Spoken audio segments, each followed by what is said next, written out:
Hi guys, this is the United Man. My name is Shane Leonce.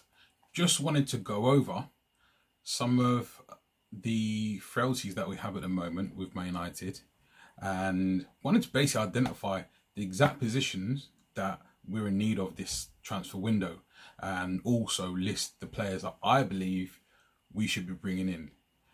If you guys have your own ideas or you agree or disagree, let me know in the comments.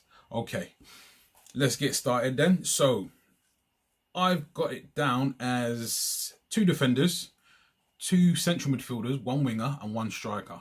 Obviously that's a total of 6 players. We've been mentioning about a rebuild.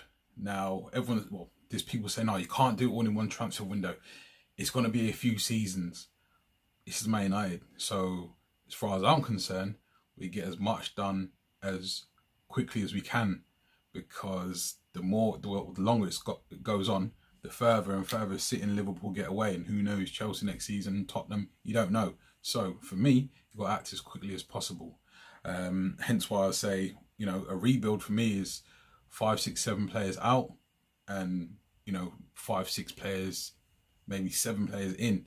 Not essentially saying they're all going to be starters, but at least 4 or 5 of them should be starters and quality starters to bring in as well. So, first player I've gone for, if you've been watching my videos, you'll know by now I'm a heavy Koulibaly fan. I've got him down as my first choice, and that's one of my defenders that I'd look to bring in. The guy is a leader first and foremost, and going back to one of my other videos, you'll know that for me, one of the attributes you'll need, or some of the attributes are needed, is leadership. That being said, that's a characteristic that's bred of winners. So Koulibaly's definitely got that in abundance. Also, the guy's a powerhouse. He's not going to get outpowered by many strikers that are in the league. Also, he's quick.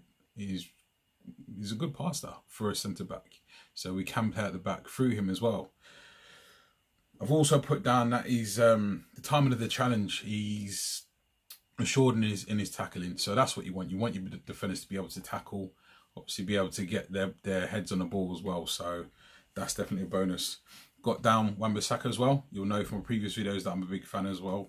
He's really young, so if we can get him in, and that's the right back of the future for the next 10 years possibly. Timing the challenge again, his defensive awareness. He rarely got caught out of position. He's got the pace to get back if and when he does get caught out of position. He's also, he's got a high work rate, going up and down, up and down, up and down. I've heard some comments before saying that he doesn't have the best final delivery, which I tend to agree with, but that's one of the things you can work on. Whereas timing of the challenge and your positional sense, you can work on your positional sense, but tackling normally is something that you have naturally. So if the weakest part of his game is physically crossing the ball into the box, then I can handle that. Also gone for Marco Verratti. The guy's a technical genius, so we need some more technical ability for ball retention. His passing range is great. He works immensely hard in that central park. He's, like I said before, he's a diminutive figure of small stature, but he makes up for that stature in his work rate, in his effort, and his passion. As I said, he's a bit of a terrier, I'd say. He's biting at the ankles. He's always chopping away in the tackles as well. But his range of passing and his ball control, they're his main assets. And I believe big if at this point, if we keep Pogba, I believe he'll be a massive compliment to playing alongside Pogba and complementing Pogba's attributes as well. That being said, I've gone for obviously another central midfielder. I believe because Nemanja Matic, as good defensively as he has been, in terms of going forward, he doesn't offer a great deal. Now, for me, the best replacement for that would be Ruben Neves. He's got the defensive positioning on lock, where he's not having to go and make last ditch tackles. He wins a lot of interceptions, so he's not actually having to physically go and run down and catch a bloke and then tackle him. He's winning the ball back because of his understanding of how the game's developing, and he's in the right place to intercept the balls. He's also an accomplished passer. He's got good range in his passing ability as well. And if you watch Wolves this season and last, he's got a banger of a shot as well from outside of the area. He likes to obviously let fly and obviously try and get in top corners. I'd like us. No, sorry, I reframe that. I'd love us to try and get hold of Jadon Sancho. That's something that's the rumbling has been going on. He wants to stay with Dortmund, or he's happy there. I don't care. We've got to drop everything and the kitchen sink to try and sign this kid. He has pace and abundance, but with that pace, the technical gifts, he can get past the man. He can cross, he can pass. He's a finisher. I think it was 19 now. So I remember watching him along with Angel Gomez, Phil Foden, Callum Hudson-Odoi a few years ago, the under-17s World Cup, where they won it and they all starred. And I remember thinking with him and those other guys, they could go on to be something special. And so far he has. I think he's one of the top assist guys in Germany and German football this season. Dortmund finished second.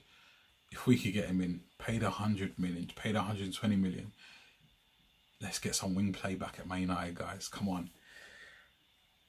I've also gone for my last choice is I went for Nicolas Pepe. I wouldn't say a risk if we're still keeping hold of Lukaku and Rashford. I wouldn't say it's so much of a risk because he's 22. I know I've said previously that I'd like a finished article, but if that's not going to happen, then for me, he's the next best thing.